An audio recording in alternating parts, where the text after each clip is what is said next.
ঝিনাইদহে নাসিরউদ্দিন পাটোয়ারির ওপর হামলা।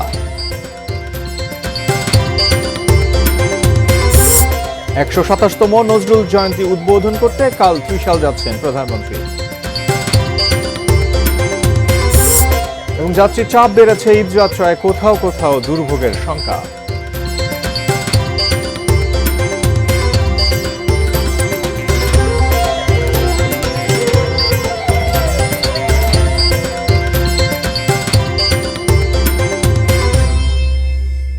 দেখছেন এটিএন নিউজ। দেশের খবরে এস এম আব্দুল শাকুর সবাইকে আমন্ত্রণ জানাচ্ছি। এতক্ষণ নাসির সিনটেক্স গ্রুপের সৌজন্যে শিরোনাম শুনছিলেন, এবার বিস্তারিত।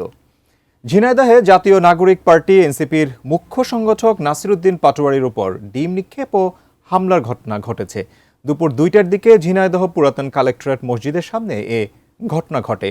প্রত্যক্ষদর্শীরা জানায়, শুক্রবার জুমার নামাজ শেষে মসজিদ থেকে বের হচ্ছিলেন নাসিরউদ্দিন পাটোয়ারি। সে সময় ইসলামী বিশ্ববিদ্যালয় ছাত্রদলের আহ্বায়ক শাহেদ আহমেদের তার সাথে কথা বলতে যান।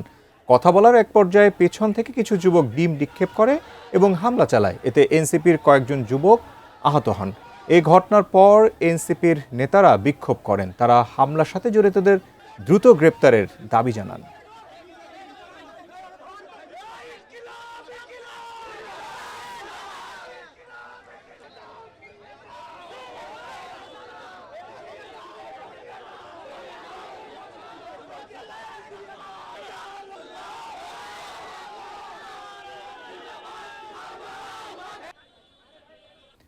আগামীকাল ময়মনসিংহের ত্রিশালে যাবেন প্রধানমন্ত্রী তারেক রহমান। জাতীয় কবি কাজী নজরুল ইসলামের ১২৭তম জয়ন্তীর জাতীয় আয়োজন উদ্বোধন করবেন তিনি।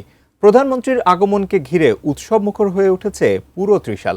নজরুল একাডেমির মাঠ জুড়ে চলছে শেষ মুহূর্তের প্রস্তুতি। ময়মনসিংহ থেকে আসাদুজ্জামান সুমনের তথ্য ও ফরিদুজ্জামান শান্তর ছবিতে দেখুন ডেস্ক রিপোর্ট।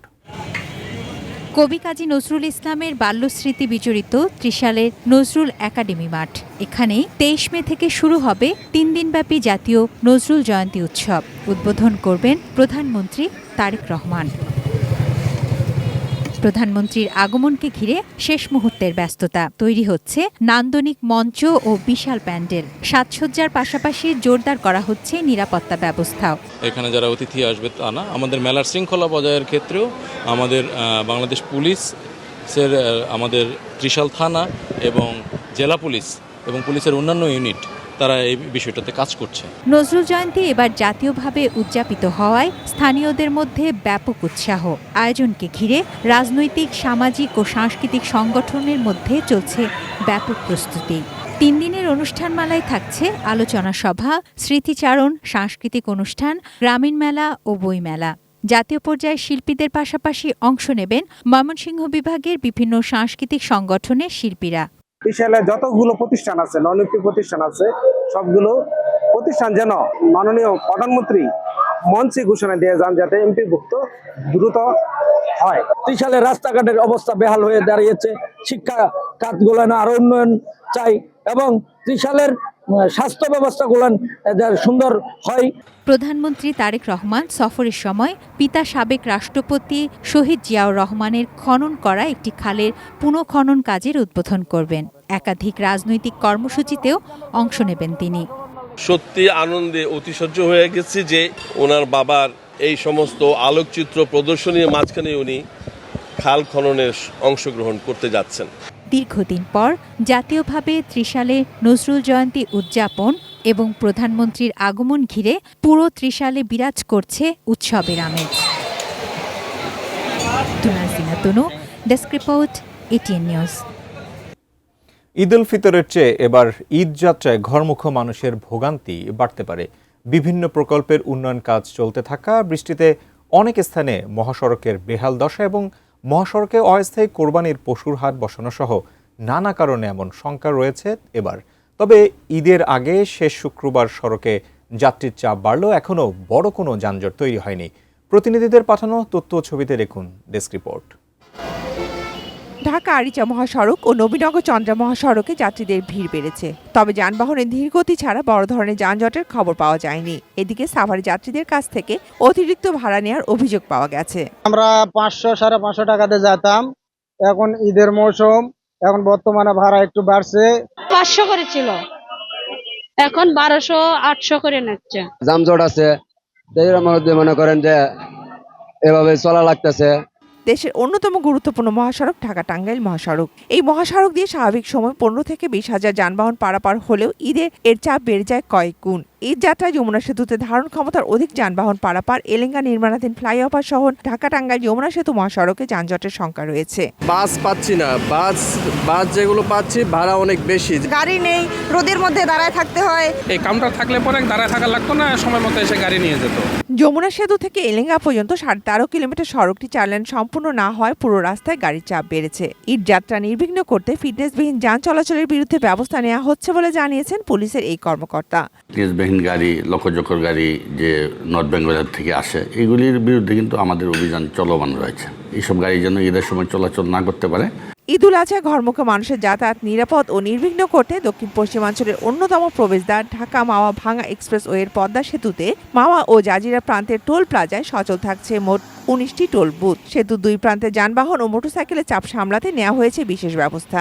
আগের মতো কোনো ভিড় নাই, জ্যামজট নাই, ধাক্কাধাক্কি নাই। এখন তেমন একটা সমস্যা আমরা দেখি না, আমরা দেখি না।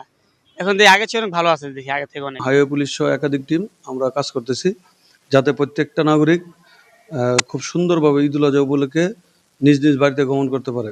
ঈদ ঘিরে যাত্রীর চাপ বাড়ছে ঢাকা চট্টগ্রাম মহাসড়কের কুমিল্লার 105 কিলোমিটার অংশে। এছাড়া বেড়েছে পশু ও পণ্যবাহী ট্রাক চলাচল। যাত্রীবাহী যানবাহন ও পশুবাহী ট্রাক বেড়ে যাওয়ায় চাপ বেড়েছে মহাসড়কে। Shakila Aziz, desk report, ATN news.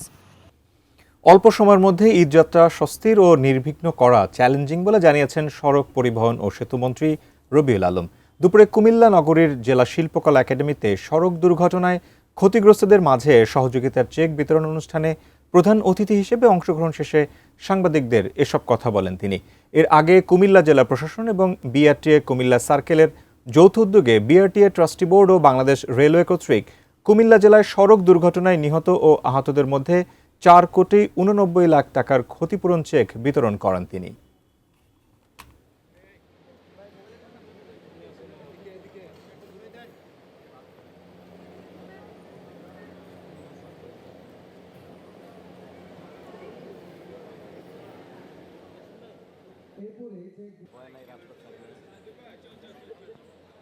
প্রায় 1.5 কোটির উপরে মানুষ, এবার আরও 1 কোটির কাছাকাছি আবার আপনার কুরবানিযোগ্য পশু। তো এটাও তো পরিবহনের ব্যাপার। প্রায় 2.5 কোটি মানুষ এবং কুরবানিযোগ্য পশুকে মাত্র 3-4 দিনের মধ্যে পরিবহন করার একটা বড় চ্যালেঞ্জ। সিলেটে ছিনতাইকারীর হামলায় মারা গেছেন ইমন আচার্য নামে এক র্যাব সদস্য। শুক্রবার দুপুরে মহানগরের কিনব্রিজ এলাকায় এ ঘটনা ঘটে।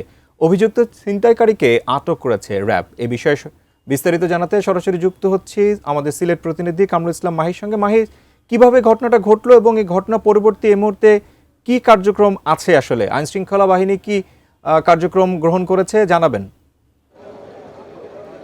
শাকুর, প্রথমেই বলে রাখি যে র্যাব সদস্য নিহত হয়েছেন। এ ঘটনায় তাৎক্ষণিকভাবেই ছিনতাইকারী অর্থাৎ চুরিকাঘাতে র্যাব সদস্য নিহত হয়েছেন, তাকে ইতিমধ্যেই পুলিশ আটক করেছে। আমি এই মুহূর্তে Sylhet MAG Osmani medical college হাসপাতাল এলাকায় আছে এবং এখানে নিশ্চয়ই দেখতে পাচ্ছেন পুলিশের এবং র্যাবের ঊর্ধ্বতন কর্মকর্তা যারা রয়েছেন তারা এখানে পরিদর্শন করেছেন। মূলত 12:30টার পরে সিলেটের যে কিংব্রিজ সংলগ্ন এলাকায় পুলিশের একটি অভিযান ছিল, ছিনতাইকারীকে ধরতে পুলিশের একটি অভিযান ছিল। সেই অভিযান চলাকালীন কিন্তু র্যাব সদস্য সেই অভিযানে অংশ নিয়ে ছিনতাইকারীকে ধরেছিলেন। তারপরেই কিন্তু র্যাব সদস্য বুকের বাম পাশে ছিনতাইকারীরা আসলে ছুরিকাঘাত করার পরে তাকে সিলেট মেডিকেল কলেজ হাসপাতালে আনার পর কর্তব্যরত চিকিৎসক তাকে আসলে মৃত ঘোষণা করেন। এই ঘটনা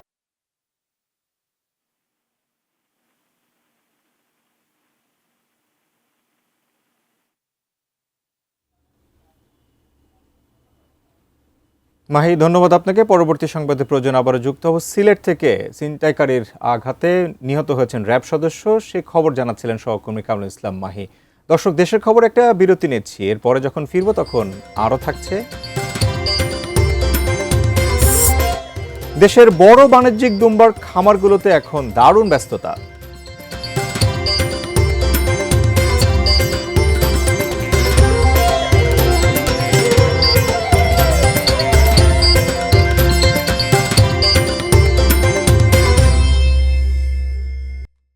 বিরতির পর দেশের খবরে আরও একবার স্বাগত জানাচ্ছি। কোরবানিকে ঘিরে এখন দারুণ ব্যস্ততা দেশের বড় বাণিজ্যিক দুম্বার খামারগুলোর অন্যতম ঢাকার দক্ষিণ কেরানীগঞ্জের রাজেন্দ্রপুরে পপুলার অ্যাগ্রো অ্যান্ড ডেইরি ফার্মে। খামারটিতে এবার 4 শতাধিক দুম্বা, দাম 1.5 লাখ থেকে 3.5 লাখ টাকার মধ্যে। ছাগল বা গারলের মতোই লালন পালন, রোগবালাইও কম। বাণিজ্যিকভাবে লালন পালন বেশ লাভজনক মরুভূমির এই প্রাণীটি। শিবলুর রহমানের তোলা ছবিতে আরও জানাচ্ছেন সহকর্মী মনিরুল ইসলাম মিন্টু।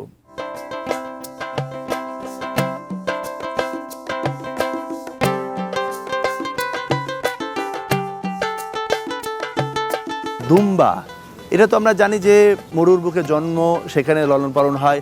বাংলাদেশে আসলে আপনার কিভাবে লালন পালন করছেন?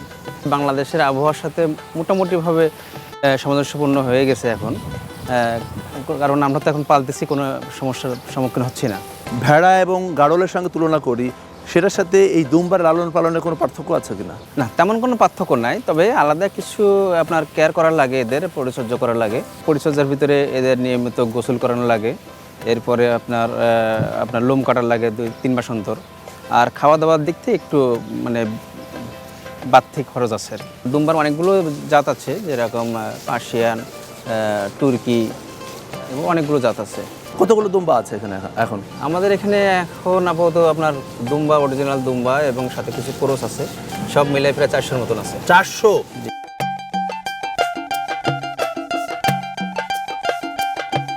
ছাগল, গারল আমি যেটা খাচ্ছে, একটা দুম্বা কিন্তু সেম খাবারটাই খাচ্ছে, কিন্তু একটা ছাগল গারলের দাম হচ্ছে আপনার, সেটাই বলছিলাম যে 20 থেকে 50,000 না হলে সর্বোচ্চ হোক।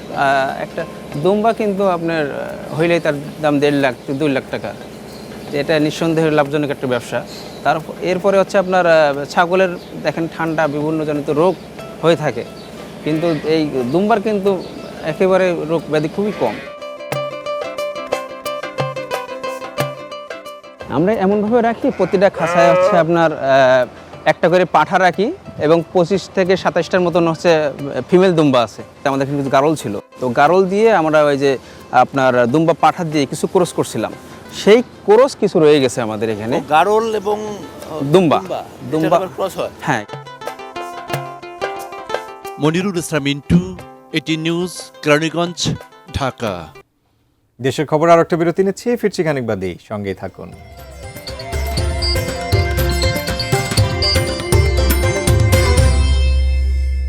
বিরতির পর দেশের খবরে স্বাগত আরও একবার। এবার ফিনিশের সৌজন্যে কোরবানির হাট।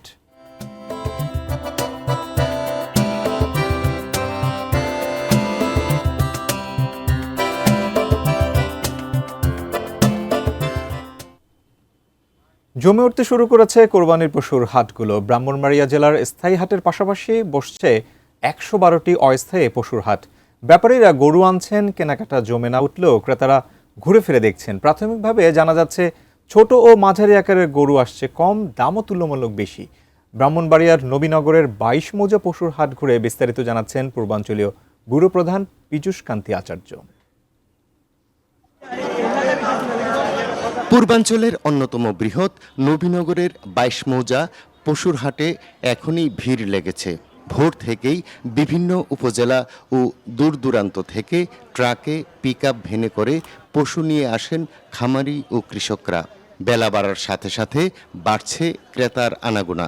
কেউ দরদাম করছেন, কেউ আবার পছন্দের পশু দেখে চূড়ান্ত করছেন কুরবানির প্রস্তুতি। মহিষ আছে, গরু আছে। গরুর দাম একবারে বেশিও না কমও না। আমি একটা গরু কিনছি 1,20,000। ক্রেতা বিক্রেতারা জানান, মধ্যবিত্তের পরিবারের চাহিদা ছোট ও মাঝারি গরু, তারই সরবরাহ তুলনামূলক কম, ফলে দাম অনেকটাই বেশি। তবে বড় গরু ও মহিষের বাজার কিছুটা স্থিতিশীল। বেচা কিনা মোটামুটি ভালোই ইনশাআল্লাহ। মহিষের দামটা মোটামুটি ভালোই আছে, মালের আমদানি বেশি, কাস্টমার নাই। ঈদ ঘনিয়ে আসার সঙ্গে সঙ্গে হাটে পশুর আমদানি বাড়বে। চাহিদা মাফিক সব ধরনের পশু পাওয়া যাবে, বাজারও স্বাভাবিক হয়ে আসবে বলে আশা সংশ্লিষ্টদের। লাস্টে আমরা বলতে 50-60 করে আশা করি যে বেচা কিনা হবে, ইনশাআল্লাহ কোটি টাকা বেচা কিনা হবে।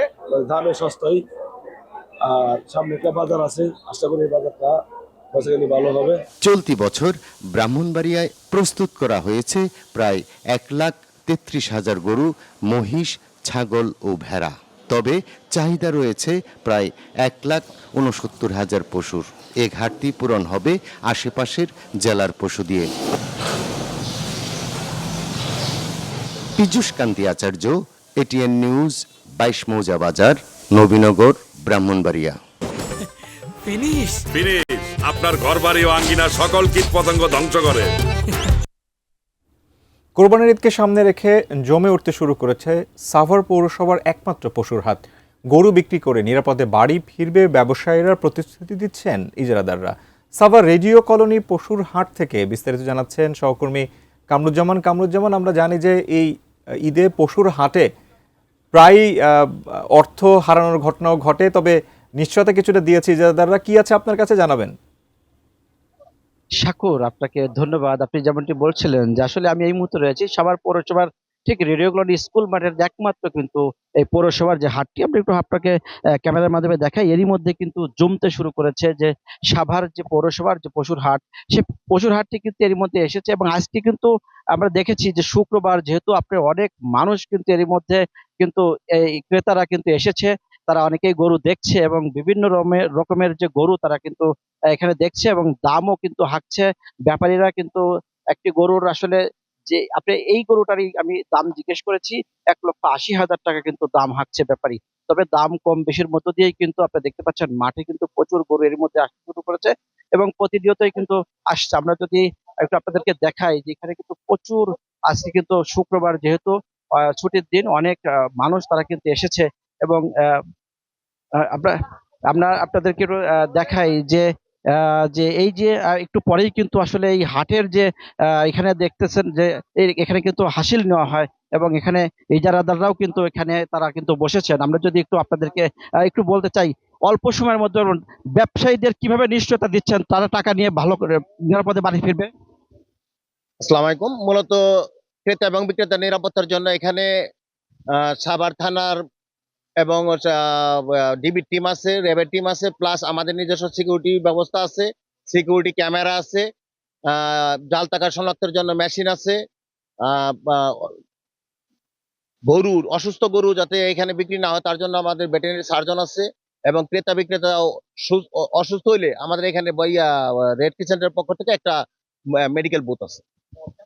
যেমনটি শুনছিলেন যে আসলে যে আপনার এই মুহূর্তে আমাদের আরেকটা প্রতিনিধি রয়েছে নোয়াখালী, আমরা সেখানে নোয়াখালীর প্রতিনিধির কথা শুনবো আর কি। এই ছিল আমার সর্বশেষ। আমরা ফিরে যাচ্ছি সাকুরের কাছে। সাকুর, সহকর্মী ফয়জুল ইসলাম জাহান আছেন, আমরা জাহানের কাছে পৌঁছে যাচ্ছি সরাসরি। জাহান, পশুর হাটের খবর জানাবেন আপনার এখানে।